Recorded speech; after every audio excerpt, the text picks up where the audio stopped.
Hello everybody and welcome back to another episode of my Ultimate Ironman account where I'm attempting to earn every single piece of gear in game in order from the weakest all the way up to the strongest. In today's episode we are going to be focusing on the ammunition slot, which has a surprising amount of interesting requirements to it, some of them including Herblore requirements, fletching requirements obviously, but it's going to be really important to get this out of the way because we need higher tier ammunition that is not iron arrows. Anyway guys, I hope you enjoy the series. If you are, I would appreciate it if you left a video like, and let's get started.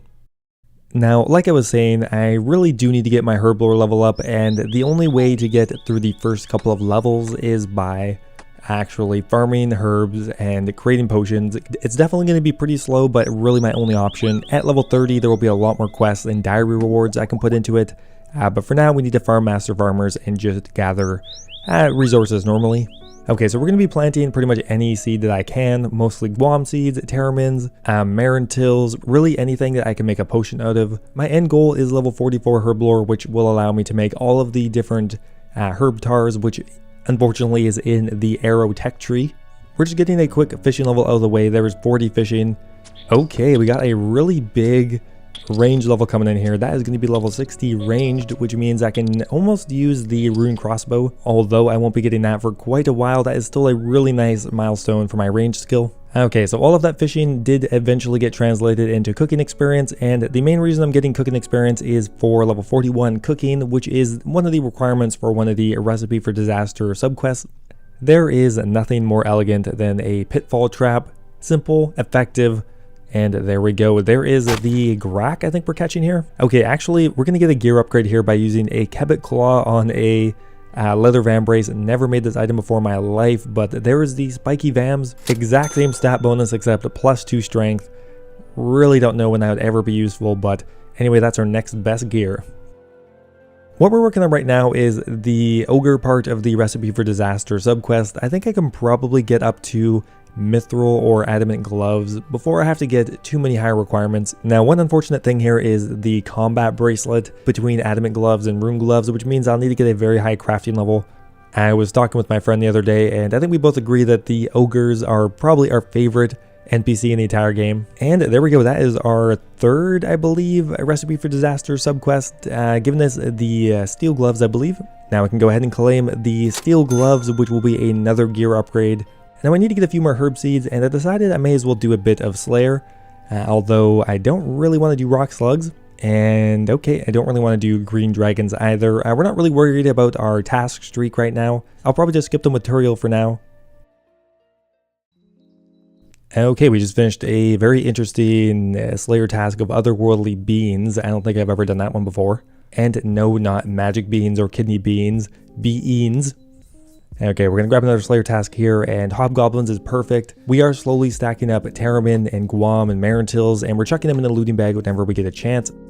There is a level 30 Slayer. In a milestone, we can now kill Pyrofiends. Slayer is definitely not my goal right now, but any extra Slayer levels might as well get early.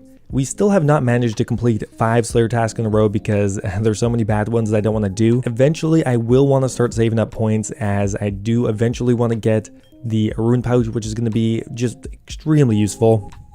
I actually am really enjoying doing the passive agility training just for money. It doesn't really feel like I ever need to train agility. We're already level 64 just from doing the pyramid out here. There is 100k cash. We're going to need quite a bit here because what I need to do now is buy my magic secateurs back. I dropped it earlier, which was really dumb. I could have stored it in the tool leprechaun, which I'm going to go ahead and do now. This is kind of expensive. It's 40,000 GP. I feel like that's one of the more expensive untradeable items. So luckily we can go ahead and store pretty much everything we need in the tool leprechaun. And on top of that, he can note things for us. So he's a really useful little green guy. We're just about to get another massive range level coming in here. That is going to be 65 ranged, which is really awesome. All with iron arrows and a maple shortbow. Currently we're getting around 25k experience an hour, which isn't horrendous. Now next up here, I'm going to be doing the Shades of Morton quest in kind of a long-winded plan of getting to level 30 Herblore. Now not only does this actually give me 2000 Herblore experience, which is really good at this level, it will also allow me to make Serum 207s, which are going to be a really easy potion to make for my terramins. Now the secondary ingredient for the Serum 207 is an ash, which is extremely easy to find on the ground, as opposed to stuff like limpet roots, which will take a lot longer to gather. And there we go, that was going to be the Shades of Morton quest completed. 2,000 Herblore, 3,000 crafting, and 3 quest points, a really nice reward for that one. Bringing us up to level 25 Herblore. Only 5 levels to go until we can really start dumping experience into it. And one little tip here, if you take this diary to the apothecary, you actually get 335 Herblore experience. Never knew about that, but every little bit's going to add up. Okay, we're going to go grab another task here. Looking for a 5th in a row. And Killer Watts again. Really don't want to do this one. Okay, we got another Genie Lamp. Bring us up to level 26 Herblore. Perfect. Only 4 more Herblore levels to go. The Genie Lamps are actually really useful at this stage. Okay, next up here we're going to get another task. And, well, Hobgoblins once again. I probably got that like 4 times already. That is going to be level 40 Slayer. There we go. We can now kill Basilisks. Not really great, but a nice milestone to hit. I'm really just doing this for ranged experience, but I thought, hey, might as well do a bit of Slayer as well. Now here's a quick look at the contents of my looting bag. We have around 50 Marintils, 50 Terramins, some Guams, Rune Axe, stuff like that. And I do think that is going to be enough to get to level 30 Herblore, which is really all I need from my farming materials. So what I'm going to go ahead and do is Suicide in the Lumbridge basement. We'll go ahead and get our looting bag back, take out all of the herbs that we need, and we'll probably go ahead and get 30 Herblore. Oh man, I just played myself, guys. I ate my goat tuber. I right-clicked on it and instinctually went down because I didn't want to eat it, but the options were swapped. Oh my god. And there was level 28 Herblore. We went through all of the Terramins in our bag just through picking up ashes off the ground. A really quick and easy way to do that. We didn't bother with too much inventory management because we only need to get a few Herblore levels in the future. I would make sure my inventory is a bit more empty than this. And last up here, we need to go through our Marintils, which requires killing unicorns. Really the worst herb possible, because the only thing you can make with Marintils, I believe, is anti-poisons. Not very useful, and the secondary is kind of hard to get. Regardless, though, I think we should have enough to get to level 30. However, with that said, I think we do have enough herbs to get to a level 30, which is going to be a huge milestone for the account. There is level 30 Herblore. We can now start working on some of the diary rewards, which will give us a lot of experience in Herblore.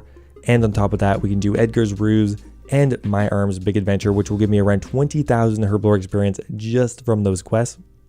Now, I want to start on my very first easy diary, and I believe we're going to do the Lumbridge and Drainer diary. However, I do need to get a few runecrafting levels, and as I actually never want to train runecrafting, I'm going to go ahead and do the Abyss mini quest, which should get me a few early game runecrafting levels. And there we go, with the Abyss mini quest is completed. That should get me, I think, to level 9 runecrafting, 1,000 runecrafting experience, perfect.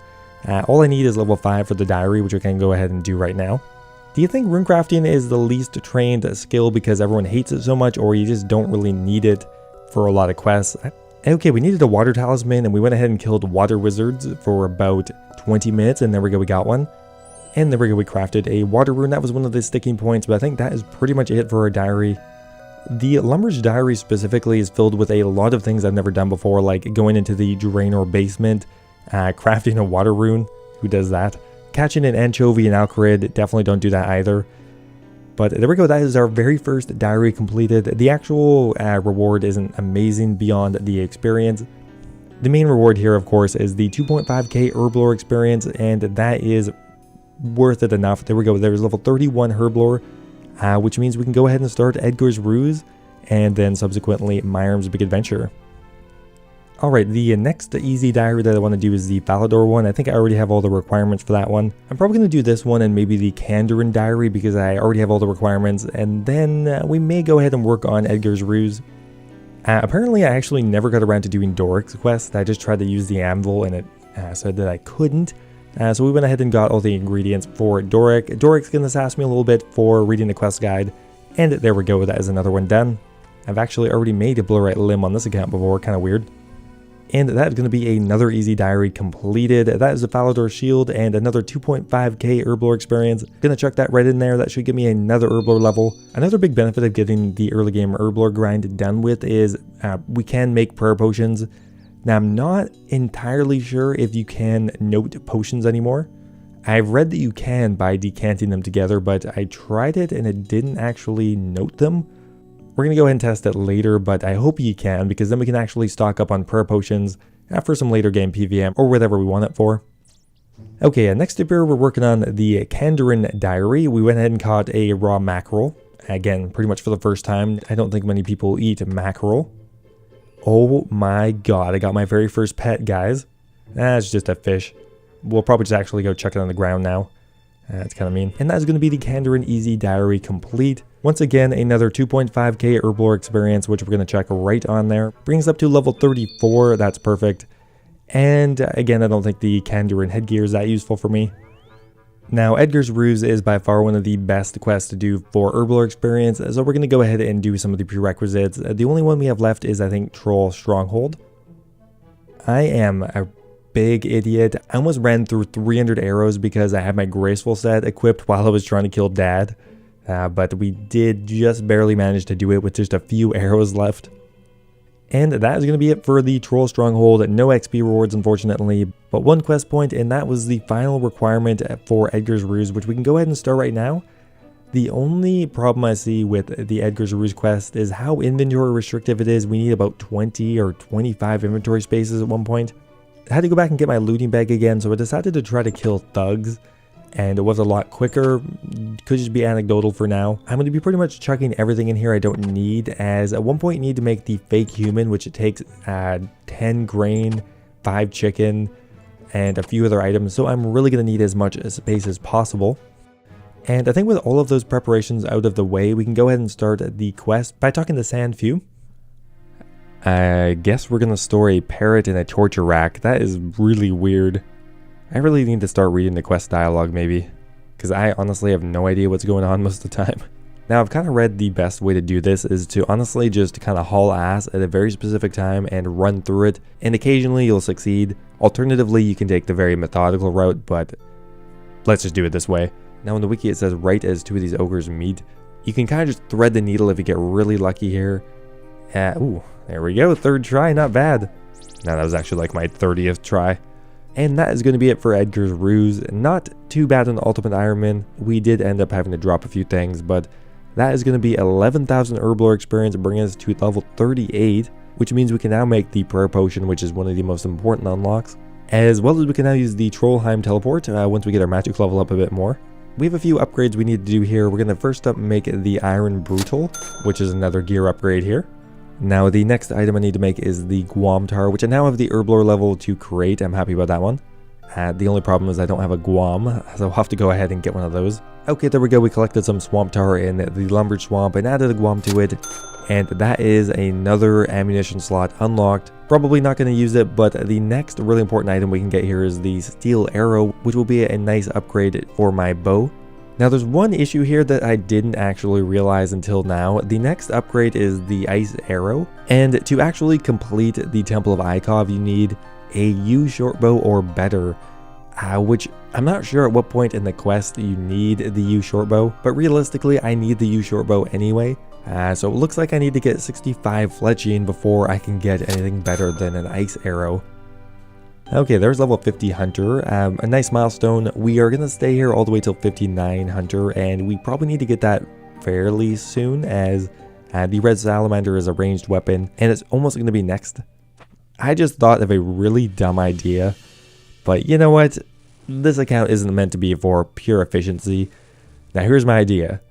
35 fire making. We go complete the Barbarian fire making training. We go into the Ancient Cavern, kill one of the ancient barbarian spirits for a 1 in 40 chance of a U shortbow. This is a really dumb idea. This is a really, really dumb idea because the ancient cavern is extremely dangerous. There is one hope though, and that is that there apparently is a safe spot and there should be a barbarian there that I can attack. If that is the case, then I could probably kill around 40 of them relatively quickly. I am still getting the feeling that this is a really dumb idea. I'm way too underleveled for this. I'm honestly surprised it even lets you in here at this low of a level. Okay, so we run south here with Protect from Magic on, and there is a little alcove here with a barbarian in it, and I believe there's a tile here that is pretty much a safe spot for many of the green dragons. Now, if the barbarian is easy enough to kill and we don't get attacked by the green dragon ever, this could be a viable way to get the U shortbow. Yes, I know this is not a very efficient way to do it. I need fletching levels anyway, but you know what? I wanted to try something fun anyway. And realistically, this barbarian is getting killed very quickly, and I think if it actually has a chance of dropping to use shortbow. Okay, there we go. Barbarian spirit is dead, and oh my god, I'm gonna get killed by this green dragon. And it only dropped a mangled bone. We gotta get out of here.